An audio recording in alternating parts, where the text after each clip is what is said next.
I want to say up front that I'm really excited to be the chair, and I think this will be an event.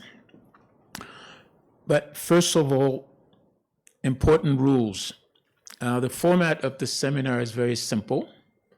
We have three key guests. The first one will be the keynote speaker, Professor Arthur Mutambara, who is the director and heading the Institute for the Future of Knowledge at the University of Johannesburg. The second is part of the two discussants. It will be Professor Chakanetsa Mavunga, Professor of Science, Technology, and Society at the Massachusetts Institute of Technology, or known as MIT. The second discussant is Professor David Munyai, who is the director of the Center for Africa-China Studies at the University of Johannesburg, where I am also a non-resident senior research fellow. On that note, you all know the title of this seminar. Very briefly, it is The Impacts of Artificial Intelligence on Geopolitics. Beside the tariffs of the US president today, there is no other more important subject, I must say. On that note, I won't tell you much because I think our esteemed speaker and discussants will add a lot more than I could add.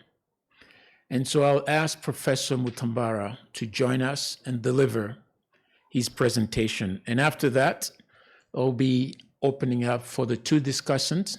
First, Professor Mavunga, and then second will be Professor Munyai. Professor Mutambara, please join us. Thank you very much, Kofi. Let me just say that it's important that we start talking about AI and the Global South. The impact of AI in geopolitics and also where the Africans come into play. Right, our discussion today is the impact of AI on geopolitics. And I must emphasize that it's a two-way relationship. AI affects geopolitics and geopolitics affects AI. So as we discuss today, we must always remember it's a two-way street. The AI revolution affects geopolitics, and geopolitics does affect AI. Why do we care? AI is a transformative technology which is reshaping global power. Whatever we define as global power is affected by artificial intelligence. And geopolitics is about the interplay between geography, power, and politics.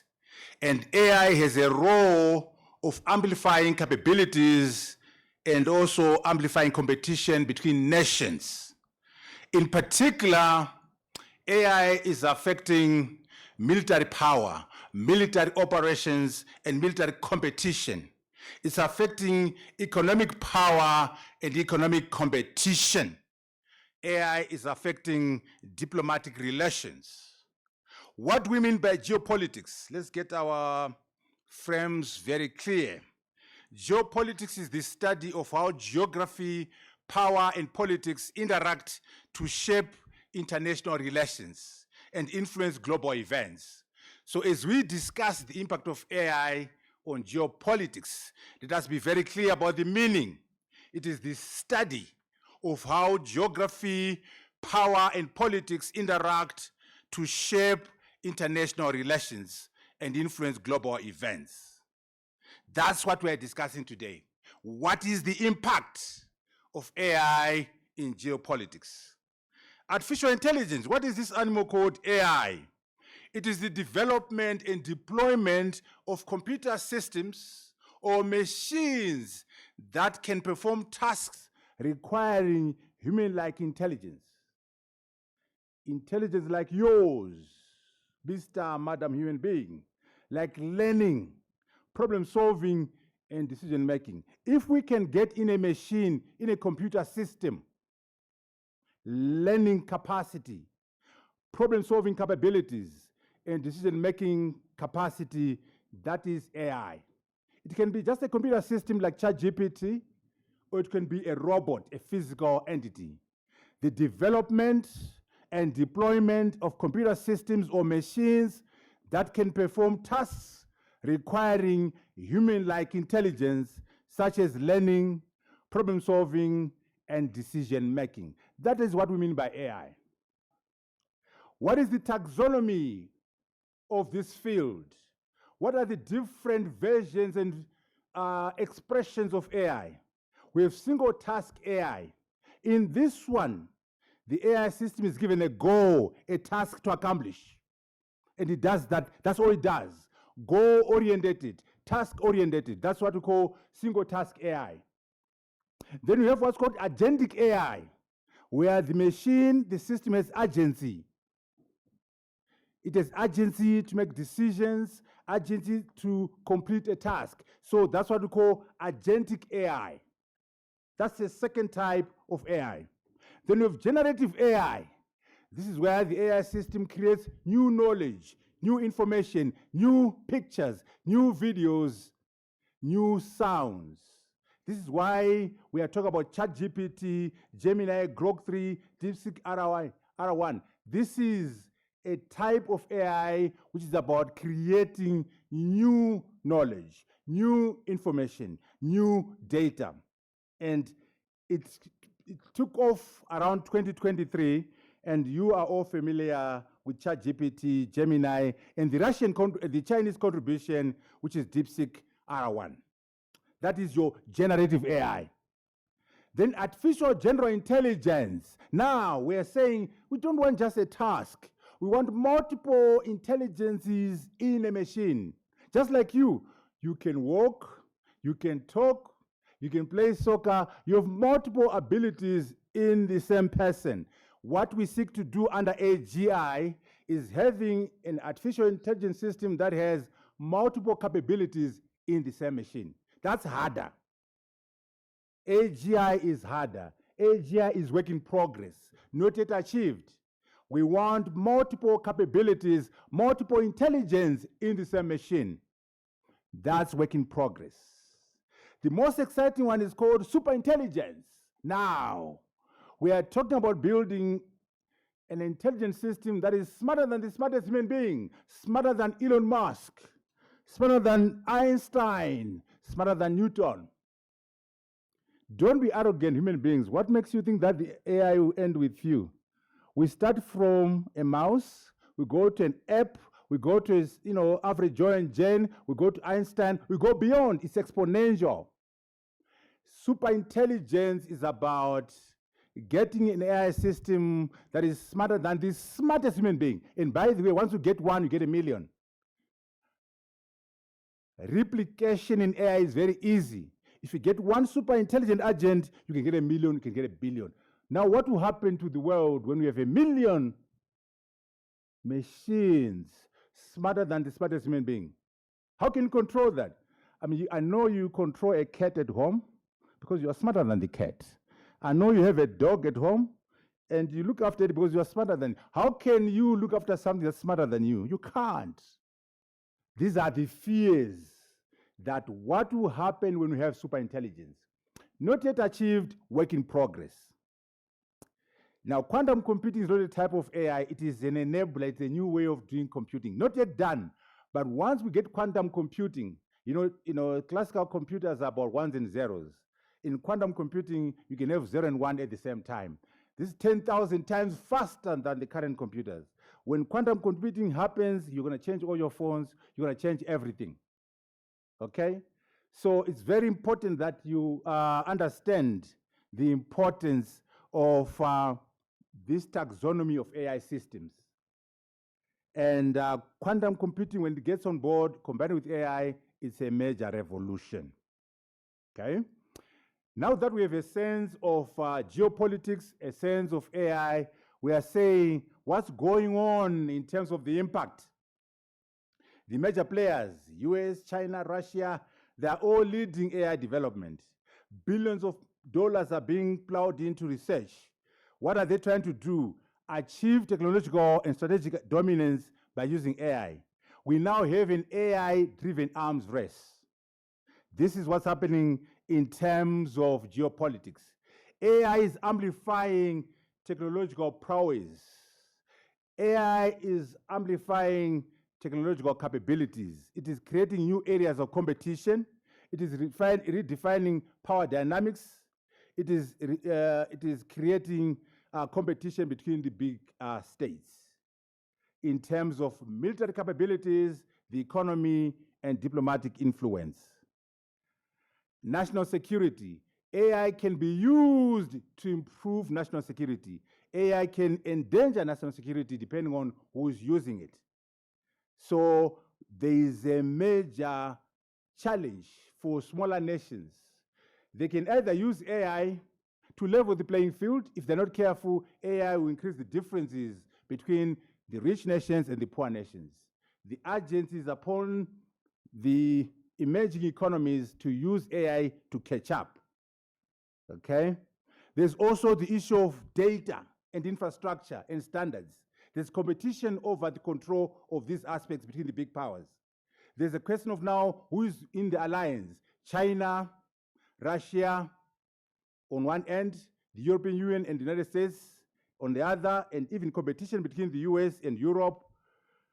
Soft power and economic leverage is being deployed, and the idea is to dominate global markets. That's what's happening with AI and geopolitics. The ability to process vast data allows governments to refine propaganda, monitor dissent, and influence public opinion. So AI can be used to monitor citizens, can be used for propaganda, it can be used to amplify the ideological reach of China, the ideological reach of the Americans, and it is a tool that can be used in terms of soft power. It can be used in trade, it can be used in innovation. And whoever controls the AI semiconductor production will also control the global AI supply chain. There's a very interesting book that came out last year, which tries to address the issue of AI and geopolitics, written by Kissinger, Mandy, and Eric Schmidt. Now, it's interesting because you know Henry Kissinger is a major practitioner and renowned scholar of geopolitics. And Eric Schmidt is a former Google CEO and also executive chairman of Google. And Mandy was with Microsoft. It's a combination of scholars from geopolitics and some technical people. Why am I talking about this book? It's interesting because it has got two conclusions. What they say in that book, they say the advent of AI is a question of human survival. That's a major conclusion from that book. And they also say there's already an AI arms race. So this is the impact we're talking about in terms of AI and geopolitics. Okay? Two key historians have looked at the book, and Walter Isaacson is an interesting one. He's a biographer of Kissinger, a biographer of Frank. By the way the book came out when Kissinger was already dead. He wrote it before he died. Just before he died, he wrote the book, but it was published posthumously. Now, Isaacson is very interesting because he's a biographer of presidents. And guess what he says? I want to quote him. When he was launching the book, he says this: we must ensure that these AI systems reflect our Western values, not those of China. So what I'm saying here is those who are creating AI systems have an agenda. They are very clear.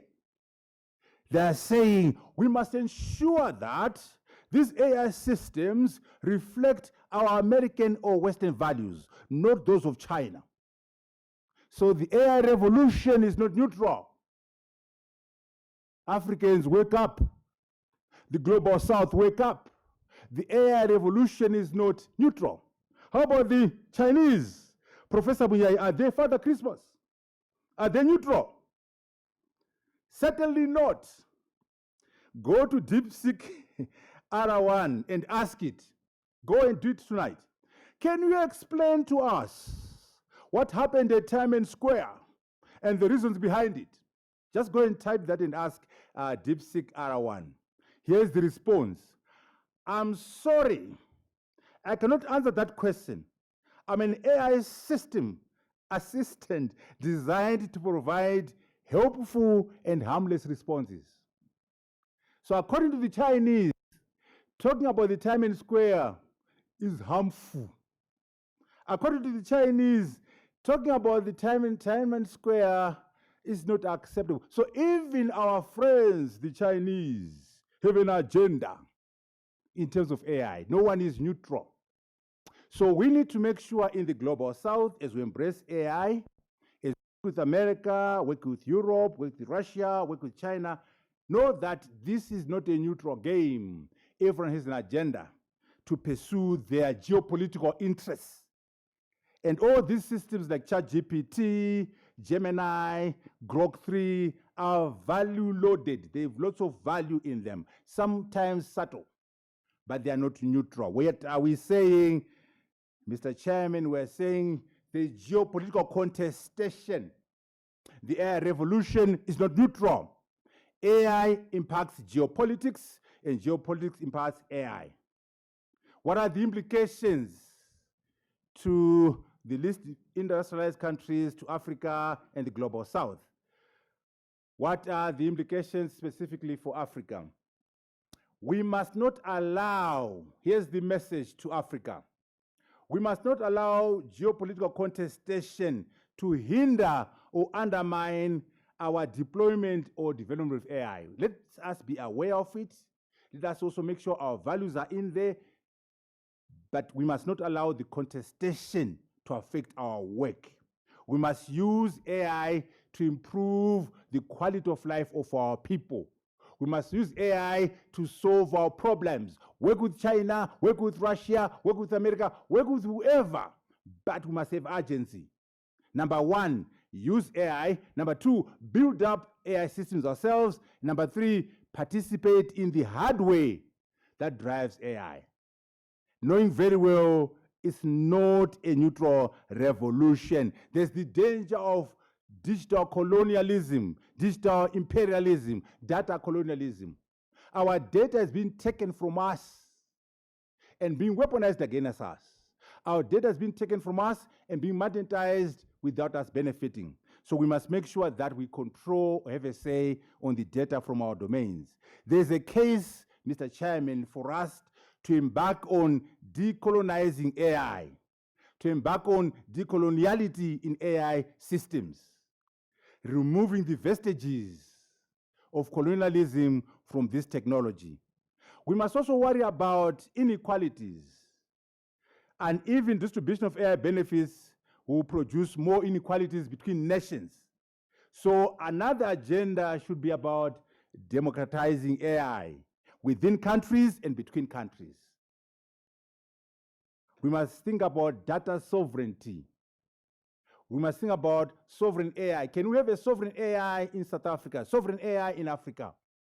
If not, how do we make sure that the AI systems are designed to benefit our interests? We must also address the issue of ethics, issues of governance and safety in terms of AI. Bad actors are a major problem. You and I can have rules and regulations and governance. What if I'm a thief? I don't obey rules by definition, I'm a thief. So I can use AI to enter banking systems. I can use AI to pollute waters. I can use AI to destroy society. The danger of AI in the hands of bad actors or terrorists. And this one we're using clinically because sometimes freedom fighters we know have been called terrorists. So we're talking about proper terrorists who have no agenda for the people. You know, you must really think about this carefully, why it is a major problem. You know, up to now, since 1945, there's not been a single terrorist organization that has managed to create a nuclear weapon. Why it's harder? You need uranium, you need the technology, you need the energy, you need the money. It's much harder to create a nuclear weapon if you are a bad actor. I mean, warmongers do create them, but other terrorists can't. But guess what? With AI now, it's going to be very easy for a terrorist or a thief to have a high-quality AI system. You just need a good brain, connectivity, and compute. So that's why there's a lot of concern about AI safety, because unlike nuclear weapons are very difficult for bad actors to create or to steal or to deploy. But AI systems, it's very easy. So there's a danger there. Okay? We must talk about military. You know, the military is the biggest area of geopolitical contestation. We have what are called autonomous weapon systems, drones and robotic systems. We have surveillance. Autonomous weapon systems are autonomous in the sense that the drone makes a decision who is the target. The drone makes a decision when to attack away from the human being. What is the morality of that? Where are the ethics of that? But by the way, we have that in Gaza right now. We have that in Ukraine. Autonomous weapon systems are in play. It gets worse. We have what are called autonomous nuclear weapon systems. Right now, it's Donald Trump with a finger on the button, Xi Jinping, Putin, and Starmer, and Macron with their fingers on the button. In future, the robot will have its finger on the nuclear button. It's called autonomous nuclear weapon systems. Not yet done, but work in progress. What will it mean when we have robots in charge of nuclear weapons? Superintelligence. You know why superintelligence is very important? Whichever country achieves superintelligence first, it will have what is called asymmetric advantage over the other competitor. If China today managed to develop superintelligence, the gap between them and America will be like this. China will be completely superior because with superintelligence, you completely outmaneuver your opponents. You have what we call asymmetric advantage. If the Americans get to superintelligence today, the gap between them and the Chinese will be huge. So that's why there's a race to achieve superintelligence, because superintelligence in weapons will mean that you have no competition. You have no competition from your rivals. You are way ahead of your competitors. So that's why there's fear that who is going to get superintelligence first? There's a race to get superintelligence. You can ask why? Why all these things? Why can't we all agree that don't do that? Let us not have autonomous weapons. Don't do that. Let us not have autonomous nuclear weapons. Why do we have these things? Why don't we just agree and say, we will not allow autonomous weapons. We will always allow a human in the loop. We will not allow autonomous nuclear weapon systems. We will always have a human being in the ring. Why can't we agree? Because we're competing, because we're fighting. Why should I agree? We're fighting in Gaza. We're fighting in Ukraine. Why would the Russians and the Americans agree on these weapons when they're fighting in Ukraine, when they're competing geopolitically? So we have a challenge, a civilization challenge, because the big players, China, Russia, America, Europe, are competing, and they won't stop in terms of pursuing autonomous nuclear weapons, in terms of pursuing autonomous weapon systems.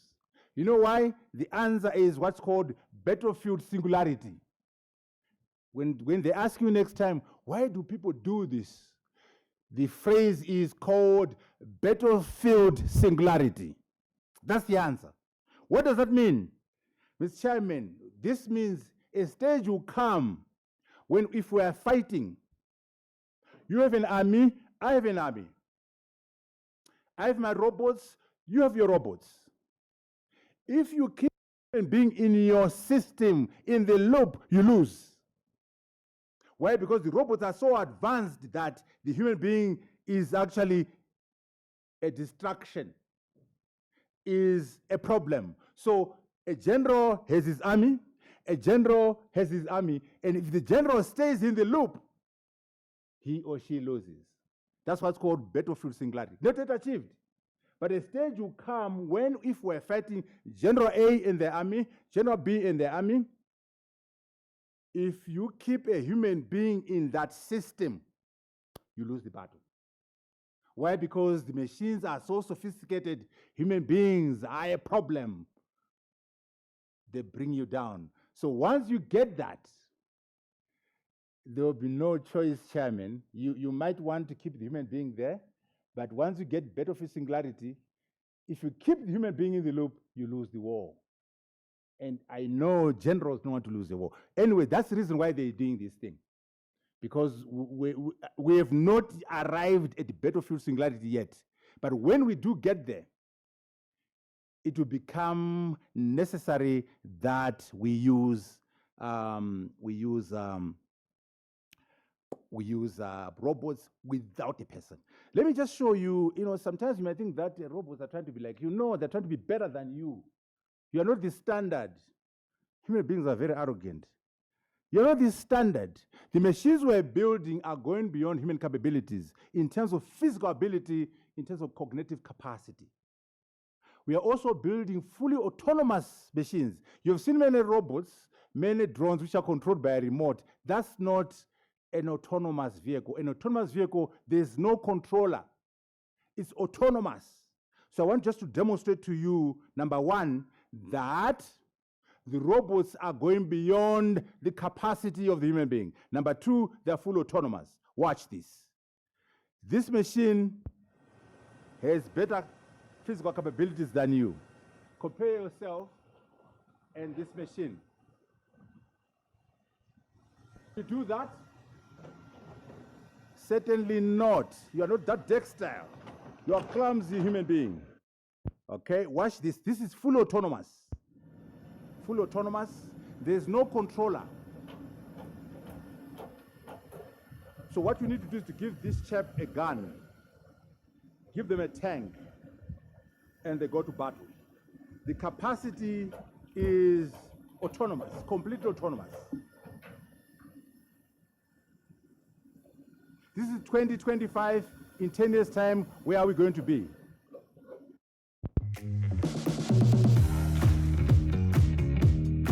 Look at the flexibility.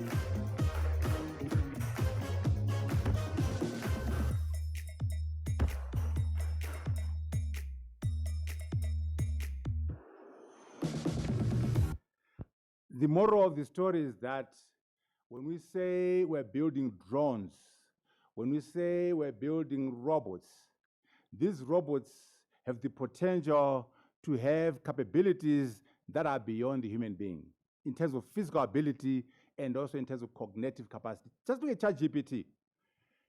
If you ask ChatGPT or Gemini or Grok about anything, they will answer. There's no professor at MIT, at UJ, at Harvard, who can give you an answer about everything like ChatGPT. So in terms of general knowledge, Grok 3, DeepSeek R1, Gemini and ChatGPT are smarter than the smartest human being. In general knowledge, I'm not talking about general knowledge. Yeah. So with time, don't you think that we're going to get super intelligence? Why not? We have it already. Chess. No human being can beat a machine now on chess. Anyway, I'm emphasizing that super intelligence and super capacity is a possibility. Drones are a double-edged sword, agriculture and the army. A lot of people in the agriculture industry, growers, ranchers, academics, to bring about better, faster, and healthier workflows and yields. Agriculture, army. Little is known about the event, except that Israel used the swarm attack to strike dozens of targets, together with other missiles and munitions. Most media outlets reported this as an attack with multiple drones at once, but military experts believe that this was a true drone swarm attack. Okay, you have a sense of what's going on. It's not only about the army, it's about economics. AI is driving innovation, trade, supply chain. We are winding down now. It's a transformative technology, and we are talking about supremacy between all those big powers. But we must emphasize one thing about China. What China has done with DeepSeek R1, with very little money, open source, very little energy required, they've done a product which is comparable to ChatGPT, comparable to Grok 3, comparable to Gemini. Some people even argue better. It shows that we in the global south, we in Africa can do large language models. We can build up AI systems if we can learn from our brothers and sisters from China. As long as we remember, they are not neutral. They also have an agenda, but they are teaching us that it is possible. We must learn from what they've done. And data is a geopolitical asset. Please remember, data is a geopolitical asset. We must create our own data, curate our own data, and own it. Otherwise, we become victims of data colonialism and digital imperialism. Okay? National security, we spoke about that. We must make sure that we think about propaganda, public opinion, diplomacy, all this being influenced by AI in geopolitics. It's important that we realize that there are disparities that AI brings in. But what we can do is to say, how can we as Africans, how can we as people from the global south use AI as an equalizer, not a divider? But that requires urgency on part of the global south. And also in terms of rare minerals, critical minerals, these are here in the DRC, they're here in South Africa. Why don't we leverage our assets, the critical minerals, rare earths, so that we can be players in this geopolitical contestation around AI? And governance, there's a report from the UN and also the Africa Union Continental AI Strategy. We can look at that during the discussions. And we can conclude by saying, is reshaping politics completely and profoundly. It can't be business as usual in geopolitics. In turn, geopolitics is also influencing the AI revolution. The competition, the historical differences and alliances are also influencing the AI revolution. There's a dual nature here, opportunity and risk. So the issue is about balance. How do you balance innovation versus safety, innovation versus regulation? We must be able to navigate that carefully as we move forward. We must always remember, AI has just begun. What we have seen today in 2025, we can't even predict what we're going to be having in 2035. From 2020, just 10 years, you can't even predict. The AI capabilities are going to expand, but there's always need for balance. There will be unpredictable shifts, and the world is going to be redefined by AI. And on top of that, I throw quantum computing. Quantum computing is the next big thing. And if you combine AI and quantum computing, you can't even begin to think about the future. So the summary of the message is that the big powers have to find a way to balance between cooperation and competition. They must be upfront to say they have an agenda of national self-interest. They want their values in those systems, which means the global south must be clear about the values in these AI systems. What should they do? The global south must do, number one, we must use AI to solve our problems. We must produce AI systems. Don't wait for Silicon Valley. Number three, the hardware that is used to drive AI. GPUs, NPUs, CPUs. A company called NVIDIA on the 19th of June 2024 had the market cap of $3.34 trillion. One company that produces GPUs. $3.34 trillion ahead of Apple, ahead of Microsoft. If we are going to benefit from the economics of AI, we must play in the space of producing the GPUs, NPUs, and CPUs that drive AI. So 3 things for the global south. Let us use AI to solve our problems. Number 2, let us be creators of AI systems. Number 3, let us be involved in the business of building the hardware that drives AI. I thank you so very much for this opportunity to share with you. Thank you very much. You just heard it from Professor Mutambara. And now we're going to open up for the discussants. We have two discussants. The first one will be Professor Mavunga from MIT, Massachusetts Institute of Technology. Professor Mavunga, are you ready? You can never be ready when you are following right after Prof. Mutambara. Okay, so you can we'll leave only it- try. excellent. We'll leave it up to you. You have 15 minutes to tease it out. Thank you so much, Kofi. So these days I'm teaching a course on Global South cosmologies and epistemologies. And this theme for this year is called the Global South in space, in outer space, if you will. And it is interesting that the rate at which the space race is gathering momentum tracks very well with the AI arms race. Whoever is able to control space is also able to control what happens with AI and computing systems.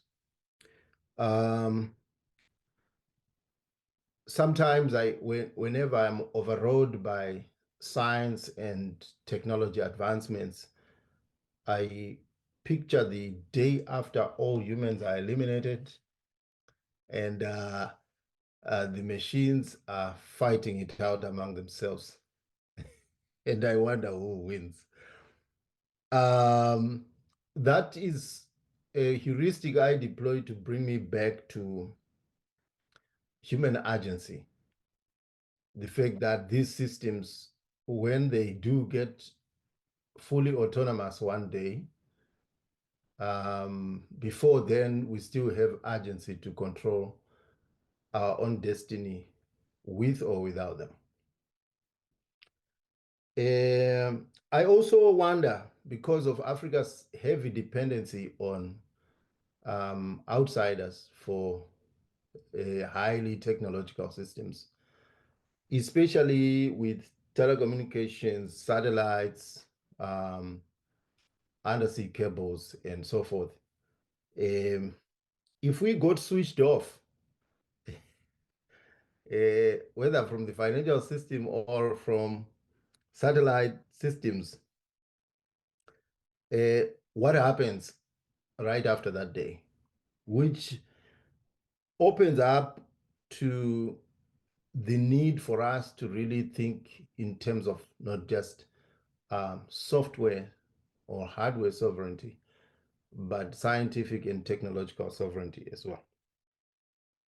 Now, the question is, what value system must anchor Africa's technological trajectory in general, not just AI? It seems to me, and I've studied science and technology in Africa back into deep history. It seems to me that these days we love to pride ourselves in claiming that we deploy technology to solve very specific problems. That's the name that Africa has acquired. Applications to problems. Doesn't matter who made it, let's get it, let's deploy to problems. It still needs to be asked, after just solving those problems, what values are we stamping onto technology? Because my experience in the tech spaces in the United States and in Europe suggests that technology is never value neutral. And as Prof. Mutambara said, it is stamped and sometimes driven by its reasons for existence derived from technologies that might have nothing to do with the technological at all. God forbid if they are for the good, they may well be not for good. Now, Africans have the history of turning those things into overturning the intended consequences, extending that technology to the unintended but positive.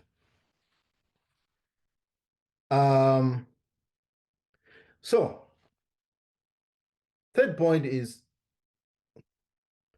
it possible for us to now think beyond using software towards, say, making also the hardware systems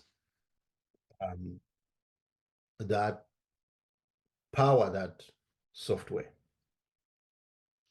Because it seems to me that whenever we talk about innovation hubs, which is one data point you could look at in terms of,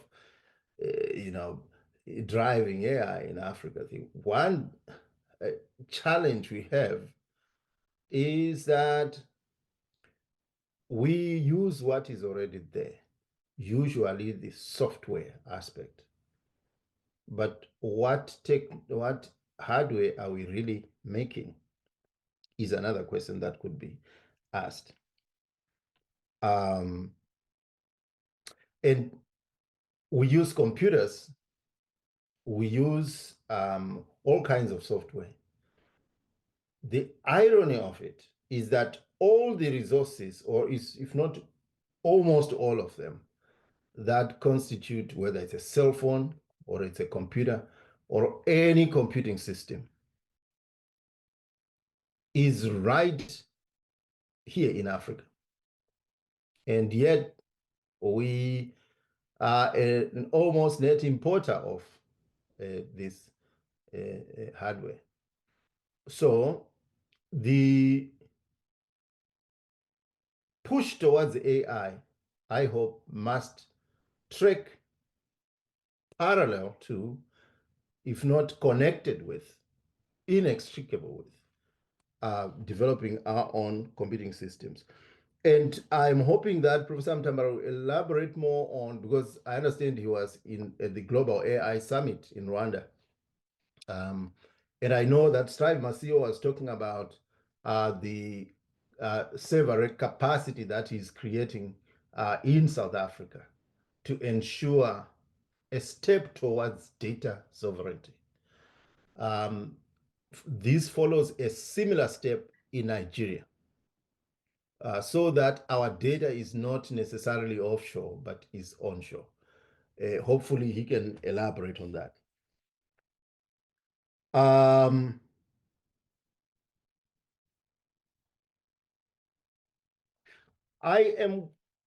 You see, what gives me hope is that as a student of African technology, I have not seen in the historical record an Africa that has been completely rolled over by emerging technologies.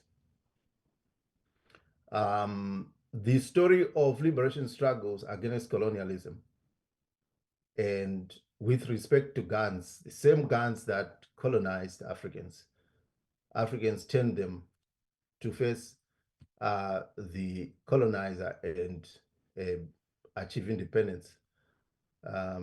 Being from Zimbabwe, that is some of us look at that and say, one cannot think in recent history about innovation in Africa, the greatest moment of innovation in Africa, without referencing that moment of liberation struggle. Now, guns were not the only ones. The adage used to be that if you want to hide anything from a black person, put it in a book.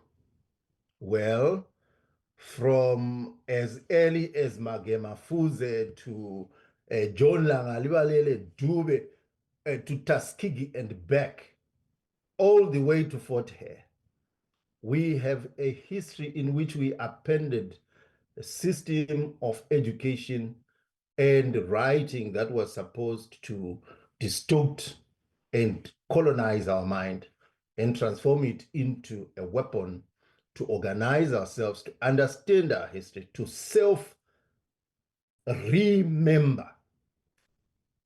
It's not just remembering, it's remember. And we did this.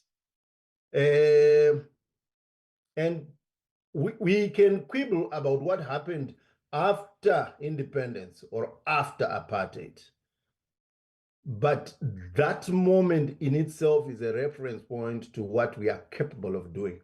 It's a proof of concept on what's needed to be done. In this case, with respect to AI.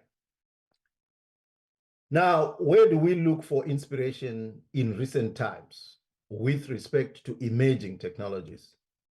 The professor had talked about DeepSeek. I was in Kenya when DeepSeek came out. And one of the things that I heard constantly was that shows it's possible. The deep tech model, the model that if you really want to achieve the impactful technologies, the cutting edge, you have got to invest big. I had heard about this in a DeepSeek conference in Tunis, a year before, was appended in that moment.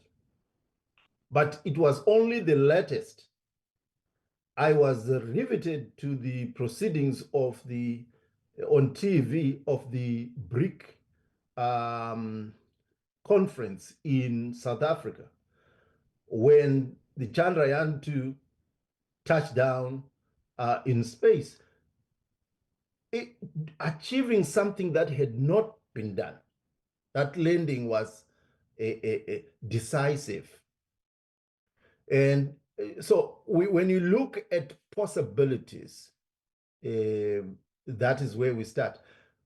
We may talk about the nanosatellite programs that are emerging all across Africa to try and give us a capacity for geosensing,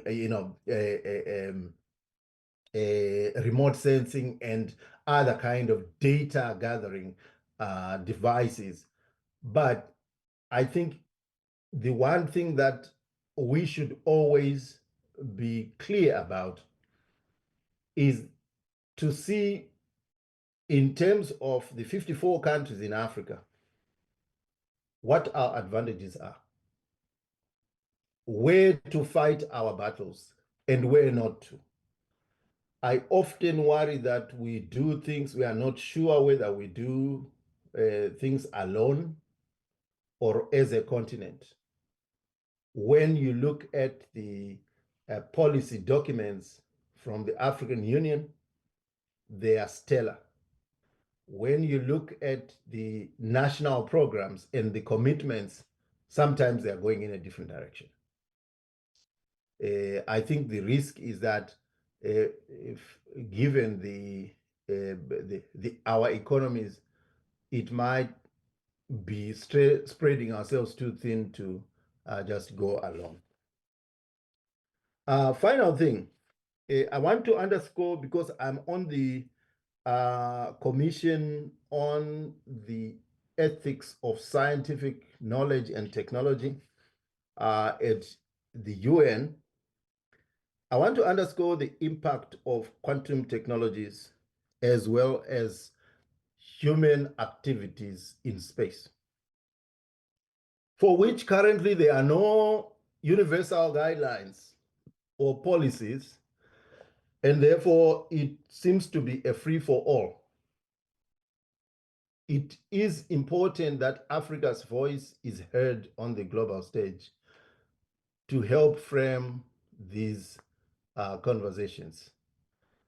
Right now, we are seeing the coming together of two powers, state power and a private capital.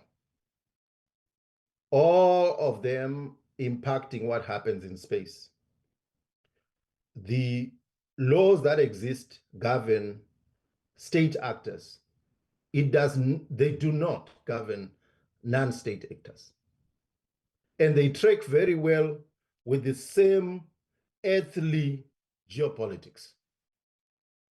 Why is that important? Because everything that we can do with respect to AI, with quantum, and all other kinds of computing depends on what happens in space. I will end there. I believe my time is up. Thank you very much.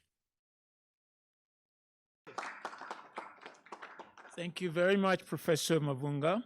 Now, our next discussant, Professor Munyai, and will give us his response. Professor Munyai, please join us.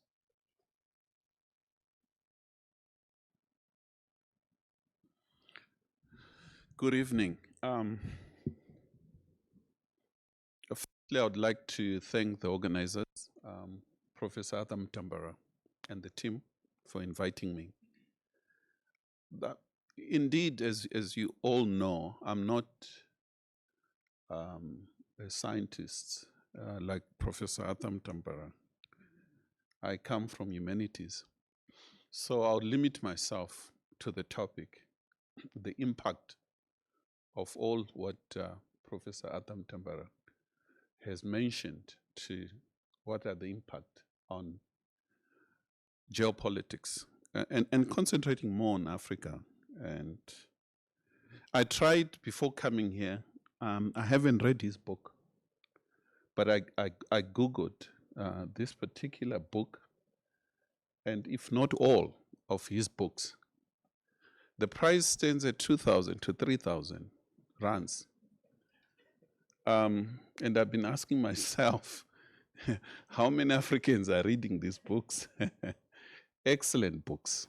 And I think that challenge is not just for Professor Arthur, but all of us. We produce books that we tend to write for the global north. We have to start by liberating our own knowledge to ensure that it's spread to our own people. We have a huge crisis in terms of how we respond. And now the AI and the fear that comes with it has to do with the politics of the day. I think we are at a time when the post-1945 world order, it's falling. The cracks are huge. The West, so-called West, is no longer as powerful as we thought. There's crisis in the West, and that crisis has to do with the rise of the rest or the rise of few, particularly on question of development, and specifically on this topic, how then to control. So that's just one element. I think within it, we also have to avoid the labeling that West, as we now see, it's no longer as monolithic as we used to see. That, in my prediction that in next few years, we're going to have the so-called West, members of the West countries joining BRICS. It's just a matter of time. The crisis has to do with most of the issues that Professor Mutambara has written on, that 2-3 weeks ago, there was a conference in France to discuss the very same issues. And there was no agreement. The new Vice President of the United States, J.D. Vance, came. He literally disrupted the whole thing and told Europeans that you don't know what you're doing. Why are you stopping fascists from coming into power? And he went on to discuss his own issues concerning AI, which is a US-led. Europe has its own view on this. But I think what disturbs me, I'm happy to hear Professor Mtambara was in Kigali with one of the worst dictators on the African continent, discussing the very same issue of AI. I wonder what kind of AI that is coming from Kigali at this moment. I think that the crisis that there is no consensus. The documents that we have that lead the African continent to respond to all issues is the vision, the Africa that we want, Agenda 2063. And if you go through it, it's quite shallow. It doesn't say much in terms of what is Africa's own position on this. There is an old document that is guides Africa's AI, but most countries, including South Africa, they have got their own. There's a lot of 2030, Mission 2030. Zimbabwe has its own, Namibia has its own. Everyone is developing this Vision 2030, and with it, they just add AI and a lot of literature in these issues. But practically, what are issues that need to be addressed? I think there's a need to understand, firstly, what are the core issues at a global level that the crisis of the post-1945 world order is leaving Africa more vulnerable than before around a number of areas. One, it's not consulted, it's not participating, it is not funding. A lot of African scholars, as we see with the literature and the work, that excellent work that is being done, and some of the work is being done on the African continent. Majority of Africans are in the West, and there is no any concerted effort by African scholars to think through and guide African leaders. African leaders themselves, they just follow, and given the 54 African countries we all have fragmented position on these issues. The impact on geopolitics is the rise of a fragmented order that all these new technologies should and must be, there should be a common governing, that there should be rules. As it stands, you have the rise of Russia, China, India to some extent, Europe on one hand, and the United States. And they don't agree on anything. There's been politicization of technologies where under President Biden in the US, and to deal with the rise of China, politics got involved, even to the level of cables, that cables must be somehow clean and democratic. We need to trust which cable, whether it's coming from Russia or cable coming from China, and therefore Western cables are cleaner. They promote democracy. But the reality is that all cables are not as neutral ideologically. They all advance interests of those who build these technologies. There's a question of rise of big that are undermine sovereign states, not just on the African continent, including in the developed countries. China has been handling that, rein in on these big companies, ensure that they don't have this massive power. I think we all watched Netflix documentary around these companies that are your Facebook and others. We're talking about Musk and how the role he played. So all this has huge implication in terms of promotion of democracy, peace and security across the world, not just on the African continent, even in Europe. The rise of fascism is at the back of some of these big companies that are promoting, including Musk himself, who is talking about the need to promote right-wing fascist movements across the world, including the US itself.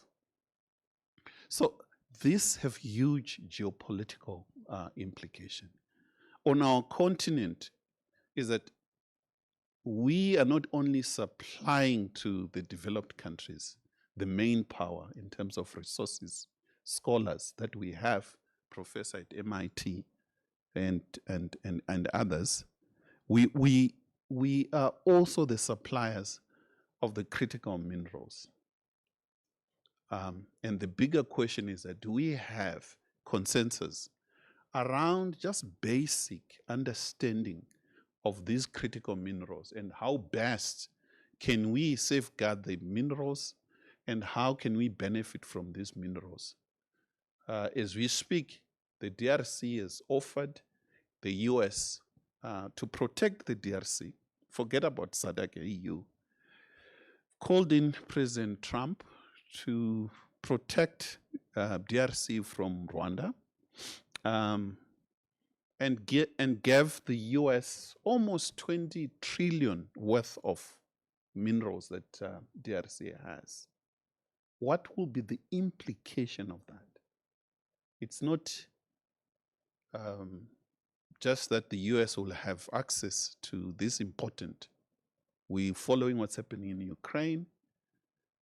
We also understand that China controls the entire value chain. And the rush for critical minerals, it's coming with huge implication on human suffering, not just on human rights issues, but the inequality in terms of who gets what. And these are questions that we need to be grappling with. The other factor that I would like mention, without getting into the details of technology that I'll leave to Professor Mtambara to handle, is just basic kind of policies in our own sovereign nations. What kind of policies are we bringing to the fore? From crash, your primary, high school, universities, are we rising to the needs and the requirements to meet the demands of new technologies? The answer is, it's no. We're not yet there. We're still dealing with issues that we're not paying more attention in terms of funding and ensure that the kind of education that we have meets the needs for these new technologies. I'm privileged. I just came from China at the moment. And if you see, every time you go to China, the changes that are taking place, and the bigger question that we should ask, and please don't get me wrong, I'm not saying we should copy everything in China, but there are certain things that China did right that most of us on the African continent did not do well. The liberation struggle that Prof. Online mentioned, the moment we got this and raise these flags and get into State House, it appears to me that most liberation movements thought that is the end of struggle. The failure to link the national question, the struggle issues, and link it to economic into our education system. The Chinese have managed it differently. They linked their long march into Beijing, and they never stopped with that long march. It was fed into their education system. So the question of space, they're talking about a long march into space. And you see the serious way in which the Chinese are handling issues of education, funding their universities, and they're improving. There's so much that is happening in China. And the bigger question is that what exactly are we doing other than we pontificate and discuss issues in a very theoretical way. I think we need practical ways of handling some of these challenges that when we talk about new technologies, how can we resolve the bread and butter using technology? Yes, the military, it's important. Issues of norms in the military, in the battlefield. But I mean, who's observing this with or without technology? All the wars that are being fought, I mean, I think we need to really think, yes, the battlefield, we should be worried about that, but we should think about how can we resolve daily crises that we face? The robots we have, I mean, you are a robot professor. How can we ensure that we have African robots in space? And I think we need to answer that. What kind of programs? What exactly are we doing? And to what extent are we having a multidisciplinary? Ensure that those people studying these new technologies also get informed by other fields of study, and so that we develop a kind of an African new technology that answers basic issues, protect our knowledge system, African knowledge systems, but most importantly, the ability to protect our sovereignty, the data that we have, that everything that you use, the gadgets that you use, as developed as South Africa is and so many other African countries, the data does not reside here. So we talk about freedom, which is very problematic, that the data you have, everything that you type on your cell phone or computer, it resides in California. 5-10 years from now, to even access that information, you have to pay. It's not yours. Anything that you put on Gmail, you have no right to it. So I think we need to think, to what extent can we develop African systems, African platforms, and not to decouple or autarky. I'm not arguing for autarky. I'm just saying we need to have African way of thinking, African system to inform. The Chinese are coming with their own, using their own language, their own system into these new technologies. What is it that we are doing? Absolutely nothing at the moment. But in the interest of time, I'll stop here. Thank you. Let's give him a good round of applause. Thank you very much, Professor Munyai. Now, this is our last session, question and answers and engagement between the audience and then our guests. We have 3 guests, Professor Mutambara, Professor Mavunga online, and then Professor Munyai. So we're going to open up. We'll take some questions here. We do not have enough time. I must insist on this. I know it's not easy for many of you to speak for a very long time, but I hope not to be brutal enough. I'm going to ask you to be short. If you have a question, ask it straight away. Don't explain anything, if you could, right? If you have a comment, go straight away and then ask it. And then we'll ask our guests to answer them. And then, of course, we're hoping, if not, I'm hoping that our guests will also go among themselves to answer some questions. I think, Professor Mutambara, you've heard from the discussants. You may have some sort of rebuttals a little bit later. But let's take the audience first. We also have an audience online.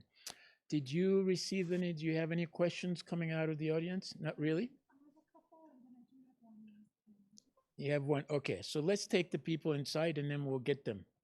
Okay, sir, can you introduce yourself? Please introduce yourself by saying your name, your institution or company where you're from, and your question. Thank you. Siyathokoza Makhosi Camagu. My name is Dr. Malusi Mncube, postdoctoral research fellow here, University of Johannesburg. I'd like to thank the three esteemed professors. Thank you very much. And one of the things that has pleased me, they've got a bent of Pan-Africanism. I'm happy about that. And they are warning us as Africans. I really appreciate that. But having said that, can Professor Mtambara at least tell us the downside? Because he told us what is scary about AI, and that is very important because I could be his intelligence reporting to him as the president to look out for this and that. But we also need to know the downside because AI is not omnipotent.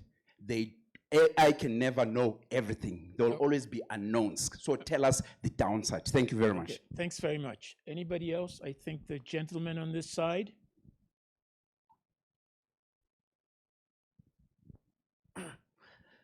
Greetings respectively to the sitting. My name is Tato Sekwele. Can you speak a little bit louder, Tato? Okay, I'm saying greetings to the sitting. My name is Tato Sekwele, affiliated to University of Johannesburg, Faculty of Engineering. Mine is more of engagement.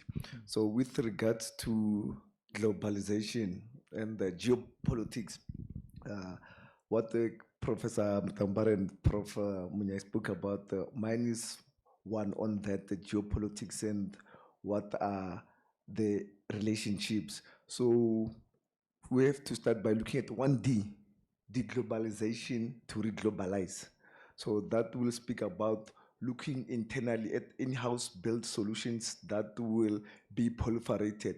So to proliferate one system, I will mention this nuclear non-proliferation bill that was passed the beginning of our democracy. So we should proliferate that bill so that we're able to have in-house solutions that speaks to revolutionizing our data, revolutionizing our software, GPUs, hardwares, and the technologies to advance science, technology, and innovation within our own length and breadth of this nation, not only this nation, but this continent. And the second part is also on military mechanics.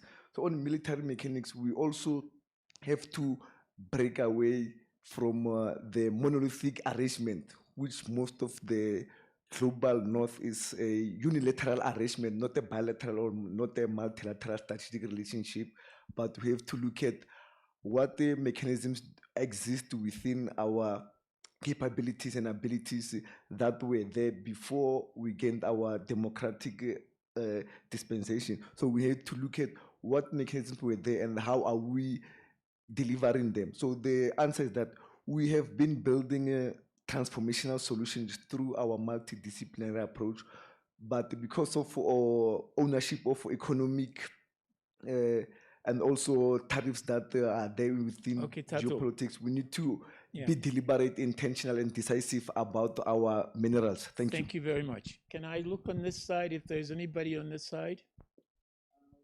We're going to take three. Can you be short enough, very quick, and we'll see if we can get a fourth one, and then we'll open up for the for our guests. Thank you. My question is the professor. Can you tell us your name and where you're from? My name is Wesley Morisa. I'm from the Northwest University. Thank you. So the professor has mentioned the need for us for technological for us to develop our own technologies, both hardware and software. But it seems there's a gap. So what I want to find out from them is what is standing between us and producing our own technologies. They've mentioned that we've got all the resources, we've got the people, we've got universities. Why are we not doing that? Okay, thank you very much. The next one was very short. Hello everyone. My name is Obakem Matlwana. I'm doing masters in AI. And my question is with Africa holistically. Which companies in Africa can we say right now can create a large language model? That's my question. And who's going to fund that company? And how can we employ people to create these AIs? And those are my questions. Thank you, Obakem. I thought maybe you're a master in AI. You might be able to help us do that. Right. All right. Let's open up to our speakers and guests. So let's start with Professor Mutambara. Excuse me? Yeah, let's start with Tambara, and then we'll extend it to you. Yeah. Okay. Thank you very much. I'll try to be very brief. I'll also say a few things. Today is not a book launch. We're going to launch the book on the 7th of May. And in that book, I try to address the issues. The title of the book is Artificial Intelligence, a Driver of Inclusive Development and Shared Prosperity for the Global South. I try to answer many things there. But today we're just talking about AI and geopolitics. But on the 7th of May, we'll do the book launch and go through this one. A very good point from Professor Mavunga. What value system or systems do we want in our AI systems as Africans? Also, let us use our own languages. The Chinese, the Japanese are writing AI systems in their own languages. So we want African languages in these AI systems, so that in addition to using AI systems from Silicon Valley, from China, from wherever, we also build AI systems and be very clear about the value system or the values we want. I've just given you the values the Chinese. The Chinese don't want you to talk about time and square because it's a bad part of their history. So don't talk about it. The Americans are saying we must make sure that in these AI systems, we have American values, Western values.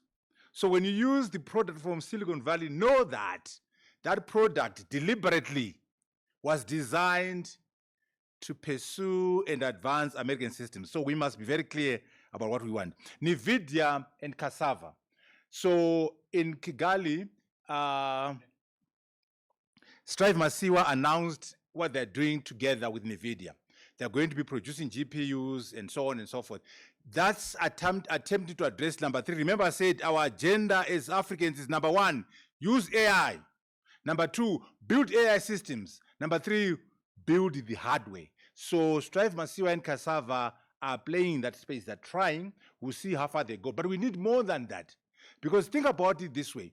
One company called NVIDIA has a market cap of $3.34 trillion. Our collective GDP as Africans is 3.1. So one little company is bigger than all of us Africans. If we're going to benefit from the economics of AI, we must do all 3. In particular, the 3rd one, which is about the compute power, which drives and powers AI. Very important point raised by Professor Monyai. Let us not be silo-minded. South Africa, Nigeria. Why don't you work together as the African Union? 1.4 billion people, collective GDP, 3.1 trillion. Those are the numbers that will drive AI. AI requires lots of money. AI requires a large market. So for us to prosper under the AI revolution, we must work as the African continent. Beyond Africa, we must work as what is called global Africa. Africa and its diaspora. The numbers are as follows. Africa, 1.4 billion people. Global Africa, 2.2 billion people. The global South, 6.6 billion people. Numbers are very critical. Let us cooperate and work together. Yes, very correct. The Europeans and the Americans are in disagreement. The major debate is innovation versus regulations. The Americans are saying, don't regulate too much, allow innovations. The Americans are very cautious. The Europeans are very cautious and they want more regulation. So there's a lot of debate around regulation versus innovation.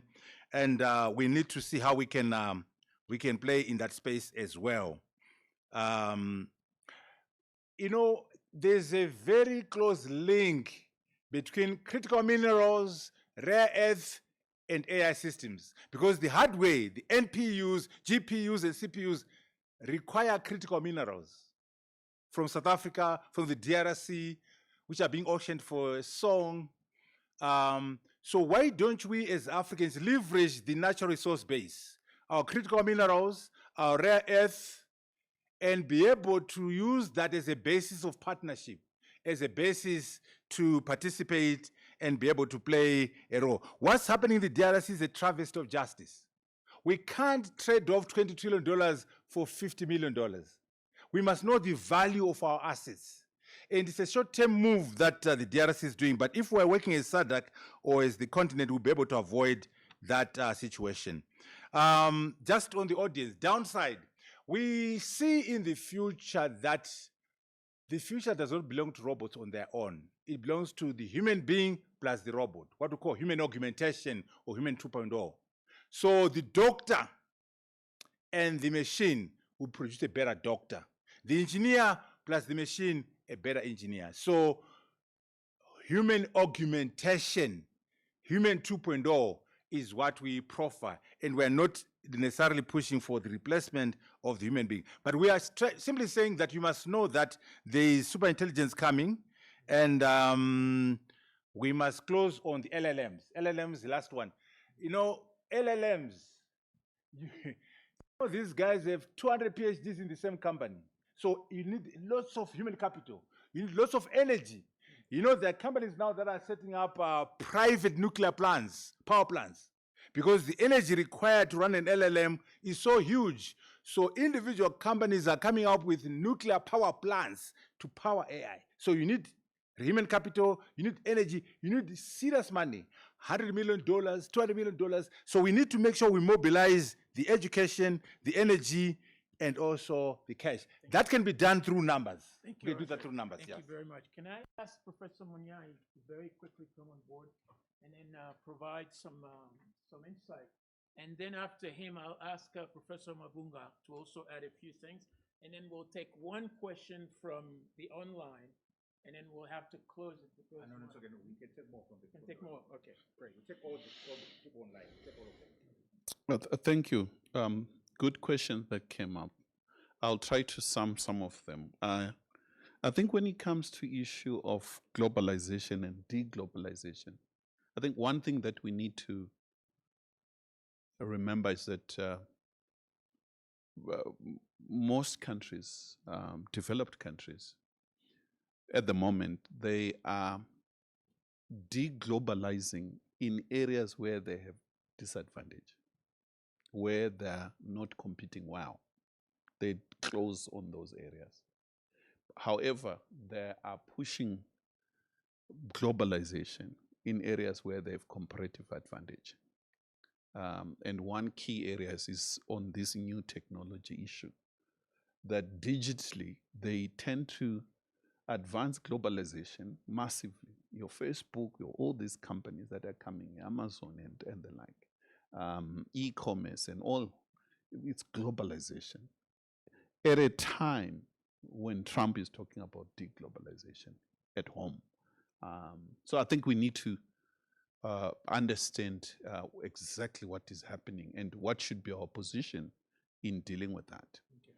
The other element to answer my brother right here, who's studying AI at UJ, is that perhaps we need to learn from India, Russia, and Western countries. But I can only speak on what I witnessed in China, is that in China, universities are now no longer dealing with the workplace of the past, where you study and finish your degree in AI and you search for a job with a CV and get a job.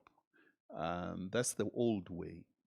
The universities in China and working with government are putting these students who are doing very well, come up with products, workable products, and assist these students to form their own companies, so that by the time they finish their degrees, they have their companies that are going to run, and the university will have shares in those companies, but assist them how to run business, how to do. So the question of entrepreneur is not something that you go and learn outside the university. You move from university as not seeking for a job, but as an employer. You have a job straight from the university. I think we have to think innovatively to try to address some of the challenges that we have around these issues. We have the minerals, we have land, we have the brains. I think what is needed is thinking visionary leadership and bringing in in scholars, business people, and government officials and sustain some of these policies we have. These things of 3-4 years, governments that come like bubble gums, they stay in 2 years and they're out and cut off all these policies, start afresh. I think it has to come to an end. We have to be consistent and drive some of these agendas, not as just South Africa, but at a SADC level. Ensure that we bring everyone on board and find innovative way at a continental level so that we work together and close ranks in these important issues. Thank you. Thanks, Professor Munyai. Professor, do you have anything to add or at least respond to some of the questions? Yes, I do. Excellent. As a general statement, I echo what Prof. Mutambara said about the DRC deal. It was a very bad deal. But it's also a symptom of deals that our governments enter without actual verifiable and verified knowledge, using resources that can geomap them. You have across the table investors, so-called, that are coming in knowing exactly what is underneath our soil. And here we are on the other side of the table, not knowing exactly what is under our own soil, which we step on every day. So that's a gap we need to address. It's something we can address.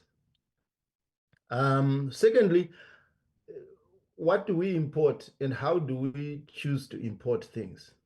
I have often said, and I will say it again, between getting a tractor and getting equipment to make a tractor, I choose to get equipment to make a tractor if I cannot make it, because that opens up possibilities for reverse engineering and other forms of re-innovation as opposed to renovation. I think that that also cuts out a lot of redundancies in terms of a foreign currency outflow. For all the talk about the diaspora, I do not think our governments have done enough. There are a few pockets that are beginning to happen. People may say what they want about Rwanda, but that's a classic case of how Africans are being mobilized beyond what political persuasion you may belong. United in the idea that when you come there, there is a space where you can actually innovate.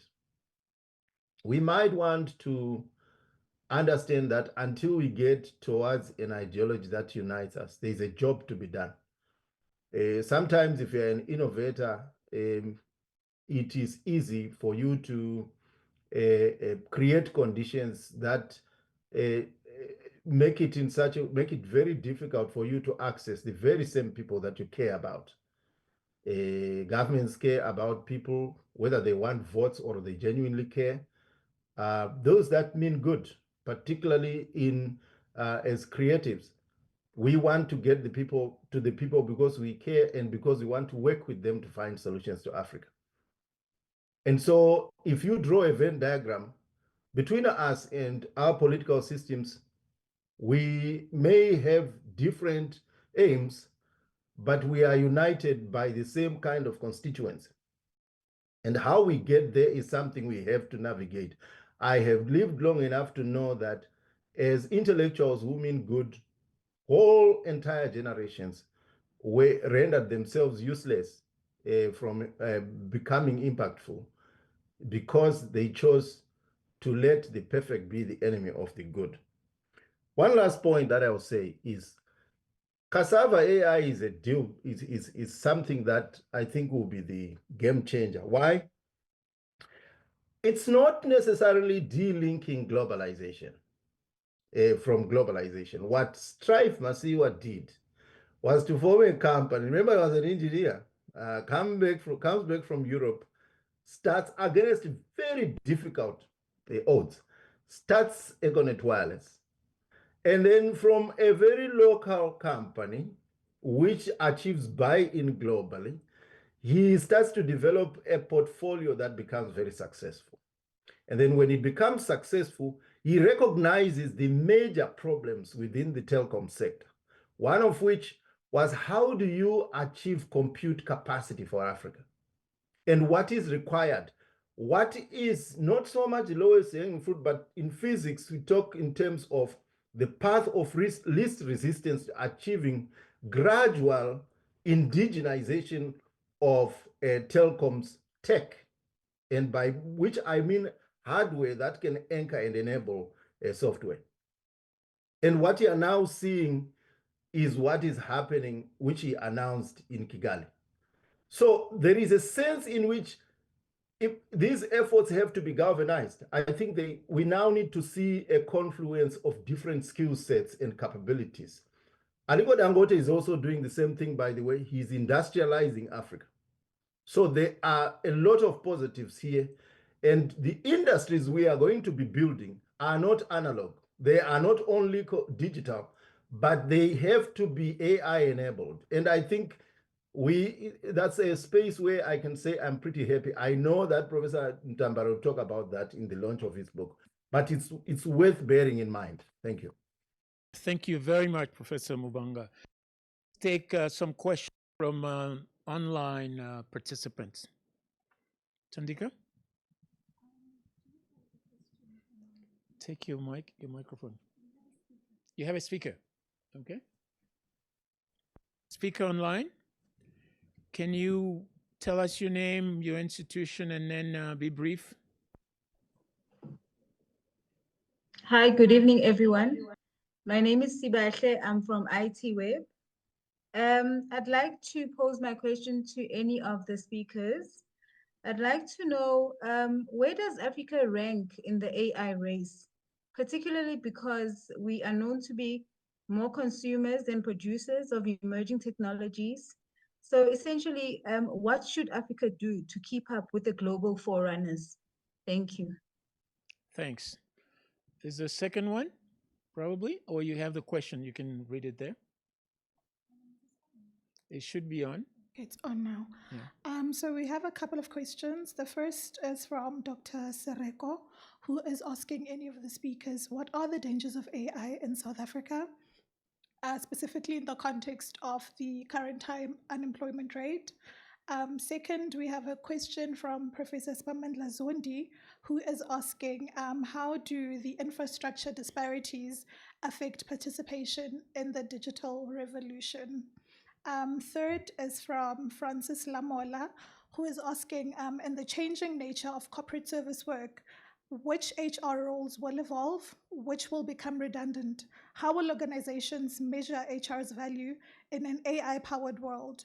What skills will HR professionals need to stay relevant? And with the fear of job displacement, as AI-driven automation increases, do we have any clarity on which employees will be affected by this?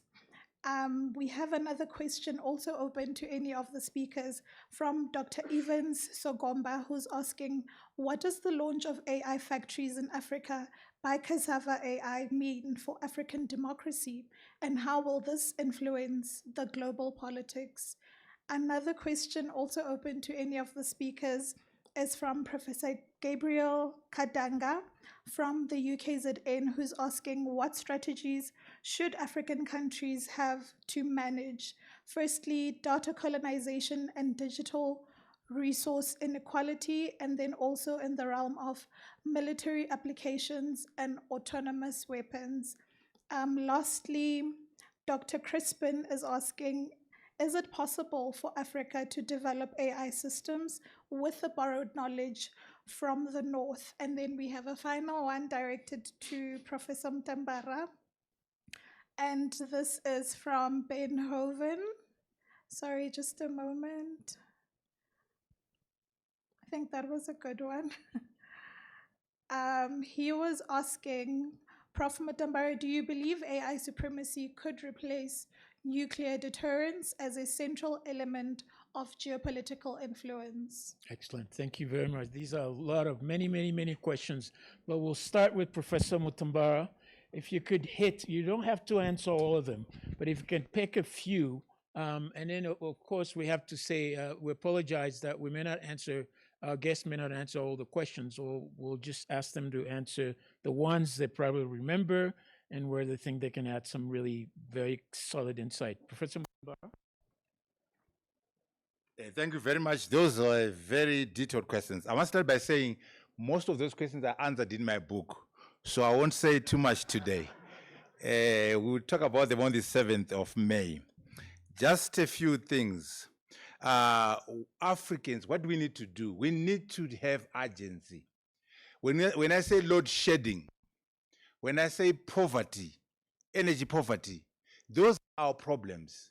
You can't expect Silicon Valley to come up with a solution for load shedding for us. In other words, let us use AI to solve our problems. Let us understand our problems. Let's work on the human capital, on the cash and the hardware that's required to drive AI. On jobs, here's the equation. There are three kinds of things. One, job destruction. Two, job modification. Three, new jobs. All we need to do in South Africa, in Africa, and the global south is to make sure that the new jobs plus the modified jobs are much, much more than the destroyed jobs. If you do that, then AI will bring more jobs. If you allow the destroyed jobs to be more than the new jobs and the modified jobs, then AI will create unemployment. So get that equation right. Infrastructure is key. Without infrastructure, without data, there is no AI. In terms of education, we're moving away from the certificate. Don't show me your certificate. Show me what you can do. What are your digital skills? What are your competencies? What are your capabilities? In other words, the way we teach, the way we learn has to change so that we have skills, competencies, and capabilities that are required in the AI revolution. Last one, AI versus nuclear. Very interesting. You know, AI might even give us a bigger threat than nuclear. As I explained earlier on, the barriers to entry for AI are much lower than nuclear. Even if you want to create a nuclear bomb today, it's not going to be easy because you need to be a nuclear physicist. You need uranium, you need energy, you need money. AI systems is just your brain and compute power. So if we are not careful, when we get into superintelligence, the dangers of AI will be much, much more than the dangers of nuclear. But more importantly, you can combine both, nuclear plus AI. That's a major threat. That's why I talked about autonomous nuclear weapon systems. That is the danger, but I'll stop there. Thank you, Professor Mutambara. Professor Munyai? And then we'll take you, Professor Mabenga, after Munyai. On nuclear, the then Soviet Union had what we call, before we talk about AI and all this, as far back as 80s, if not 70s, the dead hand. That in an event that the entire leadership is wiped out in a nuclear war, the nuclear system of the Soviet Union will be able to launch attacks independent of leadership to all over the world in such an event. So, I mean, these things are not new. I think we need to understand that there is indeed, just to understand just that system, which was, we're talking of the 80s. What more now? What kind of system do we have in relation to nuclear? But nuclear, not just the warfare nuclear. We saw what happened in Japan and so many other places. And the systems that we use as we, in cities and our system, data, all what we're talking about, there is also fear that if not managed, if there are no rules, if there's no regulation, this can be used to harm instead of developing societies. I think when it comes to Professor Zondi's question, indeed, the disparity in terms of rural-urban, it will remain a huge issue unless governments invest more in rural areas and find best way of ensuring that a rural area does receive required resources using technology. One program, an additional program that I found out in China, is that when it comes to high school students, people, they using AI. They are using those in high school to help primary students in poor areas using AI.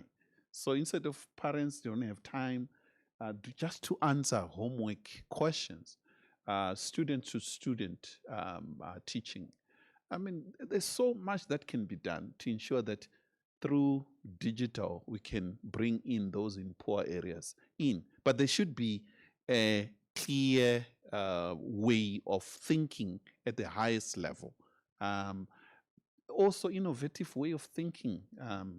But at the end of the day, I think our topic is the impact of all this in geopolitics. A lot of thinking is required, more resources, plus more thinking in terms of assisting at the policy level our own governments, at a regional level and a continental level, so that we go beyond talking. We start doing in terms of putting all these resources and speak as one African continent. Thank you. Thank you very much, Professor Monyai. My question is, are African government listening and doing? This is a rhetorical, these are two rhetorical questions. But anyway, Professor Mabunga, could you, okay, go ahead, please. Yeah, I would like to throw that question to you at the risk of sounding controversial. What have we, the academics, done? Number one. Number two, what value proposition have we offered? A, the government. B, those industrialists that might listen to us with anything that's worth listening to. So I'm throwing that right back at us. So number one. Number two, the biggest geopolitical threat to Africa is its youth. The youth are potentially the biggest geopolitical blessing and resource. Mind you, today, anyone who is using a cell phone is more or less using some form of AI anyway. So that's already happening. The most tech-savvy people are usually young people or people who have challenges and are solving them in everyday life. I'm a Zimbabwean. Usually when I'm home, I'm either in the street or in the village. I see this happening every time. When I'm in rural Kenya, I see this every time. Are there challenges? Yes. The number of computers and the number of schools that have computers is still very low. Even in Kenya, where we are told about Silicon Savannah, when you go out of Nairobi, in places like Nyeri, you will find the regional high school, the best school there, only have 50 computers or 100 out of a 2,500 child population of kids. That these are the realities, that sometimes the talk does not match the reality on the ground. And yet here we are expecting that young people who are being prepared to embrace AI and so forth. It's also true that a good number of young people are now also using cell phones. Could we shift the platform so that the main computing can be done on a cell phone instead of a laptop? I don't know. And how do we ensure that becomes the primary knowledge access and innovation platform? That's another question. What I know is this: problems are our money. We should not be running away from them. We should be going towards them before we call people to come and solve them for us. let's remember, we are losing money by doing so. Now, who are our partners? It depends on which governments. There are some governments that are receptive to bold ideas. We need to gang up. Those of us who are willing, gang up and do what needs to be done. Each and every one of us is doing something on their part, at least the committed intellectual who has committed suicide to mere academia. The question is, can these efforts be galvanized so that there is a critical mass, a critical force towards what we aspire to achieve? Thank you. Thank you very much. We will take one or two more questions and then we will close. Any questions, comments, or insults? No, I'm just kidding. Anybody? Good. So if there are no questions, no comments, I want to say thanks. Oh, there is somebody on the other side there, yeah. I'm Hakima Haider from the Jesuit Refugee Service, Southern Africa. I don't know if it's a question or maybe like a thought thrown in, because I think when Professor Munyai talked about Rwanda and saying that we're talking about AI in Rwanda, what are they likely to do with it? But when you think about China, China is also very authoritarian, but you see Rwanda in terms of the focus and the development, like if we think of the plus side, not the human rights side, in terms of the development of the country and how that has transformed.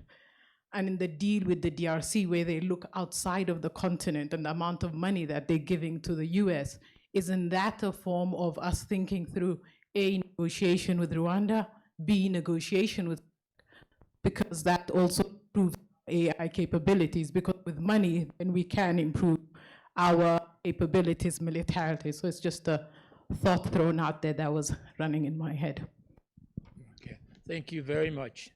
Okay, let me have you on the other side there. Looks like we're closing. We opened with you and we're closing with you. No, it's fine. All good. All good. One must take advantage when you have esteemed professors like this, because what they're talking is about Pan-Africanism. They're carrying on the culture of Kwame Nkrumah. So for me to have started to speak and to end speak, it's very important for me. But having said that, the professor from MIT has thrown the gauntlet to the house. So in order to walk our talk, I would like respectfully to challenge Professor Mtambara, Professor Mnyai, and you, Professor and Professor of the MIT, from today, without any excuse, respectfully, to have a steering committee to start coming out with a framework of these ideas to create the critical mass, because these are the brains. These are the brains here. We don't have to go outside. Can we have a steering committee? And probably could they be reporting to you? And can we promulgate this thing and can it be spread over? I think history can even start right here to these professors. Thank you. Thank you very much for this challenge. Please give them a good hand of applause. Professors, are you ready for this challenge? Yes, Professor Mavunga, can you hear me? Certainly, let me just add this, that the advantage of some of us being abroad, but always coming home, is that we get to be in many places at once. I call it the African omnipresence. I just feel sometimes that we have not harnessed that power. That's one of the reasons why I've been trying to stay close to Professor Mtambara, because I know University of Johannesburg, I've been following it for quite a while, since when Professor Chilidzi Marwala was at the helm. And the amount of things that have happened in the AI space and in languages is immense. I think it should be built on. There is also a node already ready to take place to be harnessed to this. Dedan Kimathi University of Technology in Kenya, their DSAIL program is there and ready to roll.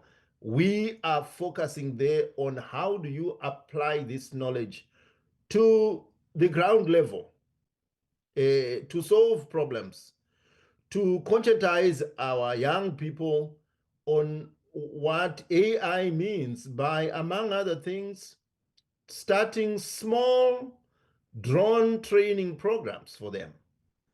And then we crowdsource how they are going to use them.